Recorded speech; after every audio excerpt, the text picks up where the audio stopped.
Diga aí, meus herculoides, pronto para mais uma aula de como defender o Brasil do fascismo? Os herculoides! Vencer o fanatismo, a ignorância e o tiranismo. E também melhorar a economia, né, gente? Porque não tá dando para pagar as contas e comprar comida.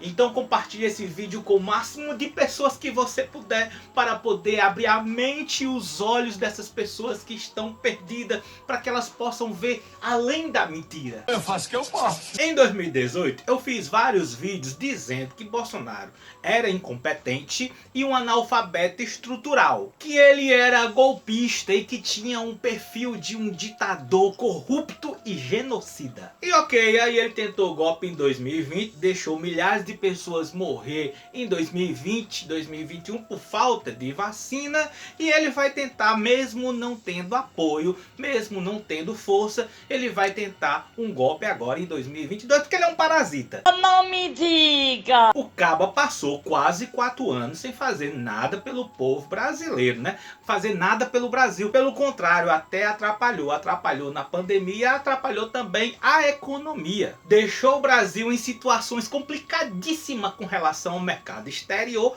por causa de questões ideológicas.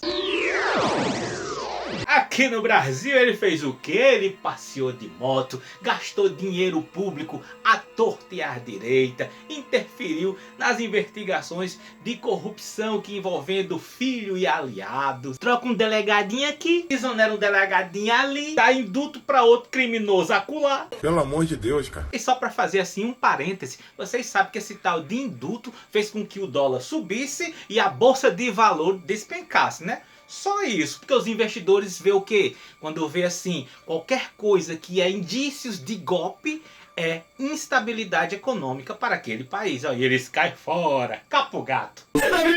Agora sim, falando em corrupção, só o que tem aparecido na mídia são indícios de corrupção das Forças Armadas e do Centrão. E assim, para dar nome aos boi mesmo aí, ó, bicho de chifre, a gente tem que deixar claro que é a parte podre das Forças Armadas. Tô falando do Gagá Heleno, tô falando do Braga Neto, e ao Centrão é a galera do PP, Arthur Lira, Ciro Nogueira. Ah, bom. De um lado, nós temos o MEC, com a propina de pastores, superfaturamento de equipe de robótica, superfaturamento na compra de ônibus escolares, tem até escolas fake. É o quê? E do outro, a safadeza é grande, usando dinheiro público para comprar Viagra, prótese peniana, lubrificante anal. O quê?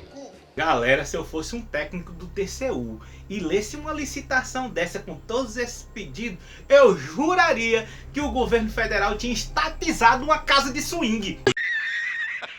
Bem, mas nessa briga entre o Centrão e os filhotes da ditadura, uma coisa é certa. Gente, eles estão brigando de bucho cheio. Quem tá se lascando é o pobre, é o trabalhador, é a classe média. Porque tá cada vez mais difícil comprar o alimento e pagar as contas no final de mês. É isso aí! Agora, perceveja como são as coisas. Para esquecer esses indícios de corrupção do Centrão e das Forças Armadas, aparece no cenário um tal de Daniel Silveira. Menino, ele apareceu logo para mudar o foco dos escândalos. Investigado pelos atos antidemocráticos e ataques à Suprema Corte e a ministro do STF, Daniel Silveira pegou 8 anos e 9 meses. Gente, essa condenação foi a salvação de Bolsonaro. Foi a cortina de fumaça que ele esperava. Tanto para o povo esquecer as histórias de corrupção no seu governo, como para aquecer a base bolsonarista mais fanática. E assim continuar atacando as instituições e colocando em dúvida as urnas eletrônicas. O bichinho só quer ser Trump. Você não é tão bom assim. E sim, o perdão presidencial dado ao cagão Daniel Silveira trouxe de volta aquele sentimento de medo de um tal de golpe. E nisso parece que o PP e os filhotes da ditadura concordam. E sabe por quê? Preparem-se para enxergar além do alcance. Espada justiceira, velha visão além do alcance. O PP e a ditadura militar têm 3 coisas em comum. É o MMC, mentira, morte e corrupção. Nos anos 70, em governo militar, explodiu um caso chamado Lute-Fala, que envolveu um empréstimo de dinheiro público para uma empresa que estava falindo. O nome dessa empresa era Lute-Fala. Agora adivinha quem era o dono dessa empresa?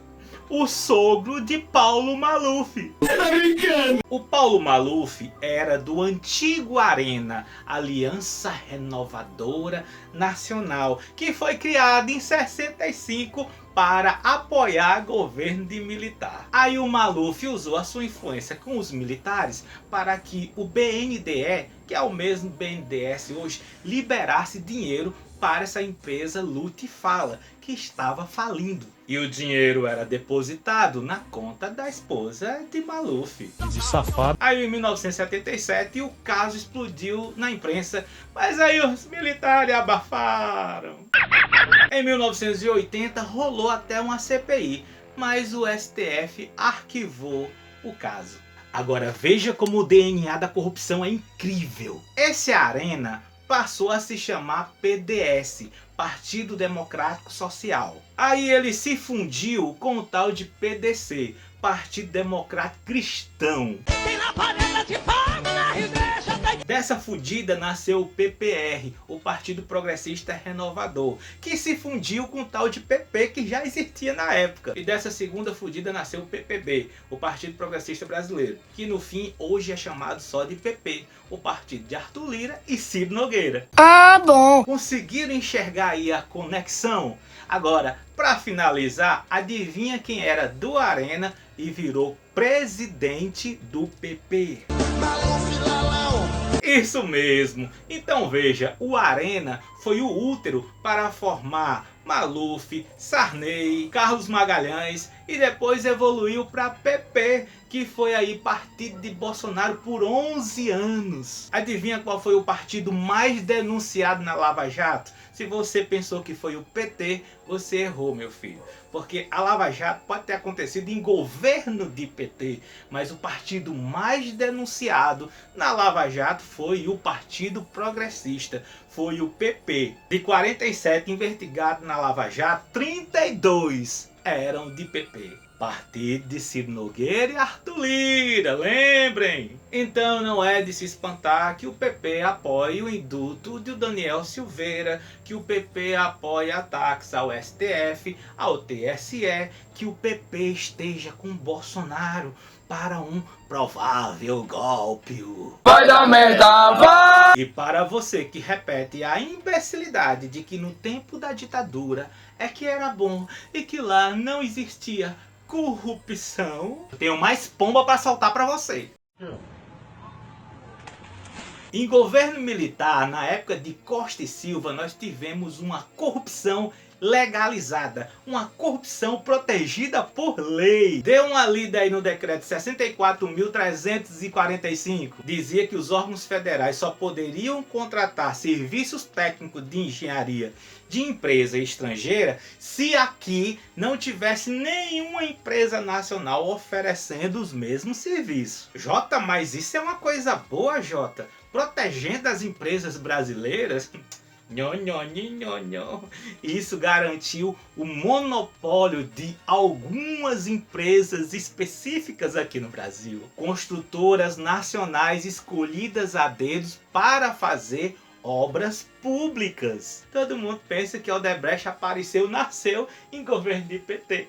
Foi não. Foi em governo militar. Pesquisa, bota na internet. As usinas de Angra 2 e 3 foram construídas sem precisar nem de licitação. A mesma coisa aconteceu com o edifício sede da Petrobras no Rio de Janeiro. Pesquisei sobre o aeroporto Galeão no Rio de Janeiro, o superfaturamento. Agora, a construção da ponte Rio-Niterói, que foi em governo Médici, que demorou 5 anos e que estava previsto gastar 238 milhões. Mas segundo a revista Isso É, pode ter sido gasto 5 bilhões. E a gente não pode dizer assim com certeza quanto foi gasto, porque o governo militar colocava sigilo em tudo que era informação. Parece um amigo meu acolá. E também tinha a censura com a imprensa. Viu? É assim que se tem um governo sem corrupção. Acabou a corrupção no Brasil. Na metade da década de 70, começaram a construir a usina hidrelétrica de Itaipu, que é entre Brasil e Paraguai. Gente, essa obra custou 10 vezes mais do que o previsto inicialmente. Um total de 30 bilhões de dólares, que boa parte desse dinheiro foi parar nos bolsos da alta hierarquia militar. Dos que estavam envolvidos na obra, é claro, né? Mas sabe do que mais? Um cabra chamado José Jobim, que foi embaixador do Brasil no Paraguai, sabia exatamente o nome e o sobrenome desses militares. Legal. Ele foi para a tomada de posse de Figueiredo em Brasília e lá ele disse que ia colocar o nome desses militares todos num livro e que ele tinha assim embasamento em vários documentos para incriminar cada um. Cabo é doido, né? E aí, resultado, ele voltou para o Rio de Janeiro em março e chegou numa terça, numa quinta-feira ele saiu de carro e sumiu. O carro foi achado no outro dia numa ribanceira e o corpo foi achado depois enforcado. E adivinha o que foi que os militares disseram? Que foi suicídio. Isso me lembra, sabe o quê? Um certo caso de um ex-militar que foi assaltado num sinal no Rio de Janeiro, levaram a moto dele e a arma dele. É porque a arma protege, né? E aí, isso em 95, em 96, o líder do tráfico de drogas do Morro de Acari, ele foi preso, levado lá para uma cela e alguns dias depois ele foi achado morto, enforcado. Dias depois do enterro dele, foi morto a mãe e a irmã dele. Bem, modus operandi. É isso aí! Bem, 40 anos depois de 79, o Estado brasileiro reconheceu que Jobim foi sequestrado, torturado e morto. Sabe o que a ditadura militar deixou de bom para o Brasil? Uma dívida externa de 100 bilhões. Aprofundamento da desigualdade social. Presos, torturados, mortos. E uma cultura para uma corrupção velada, abafada e não investigada. A grande diferença de corrupção em um governo de democracia, de república, e um governo que é ditador ou militar é que na república, na democracia, você pode denunciar, você pode falar, pode ir para os meios de comunicação. E numa ditadura, tudo é abafado. Viu? Não há nada de novo no ovo da serpente. Muda, Brasil. Gostou do vídeo? Se inscreve no canal, compartilha e se você quer ajudar o Jumentim a fazer mais vídeos, a lutar contra o ódio, basta mandar pra gente um Pix. E o Pix é jumentinhoamarelo@gmail.com. Você pode contribuir com o que você quiser e puder. E você pode se tornar também um apoiador da nossa página ou um membro do nosso canal. Fique à vontade. O Jumentinho Amarelo não tem nenhum tipo de ajuda de empresa e muito menos de partido político. O que é bom, que deixa a gente livre para falar o que quiser. A verdade em doa em quem doer.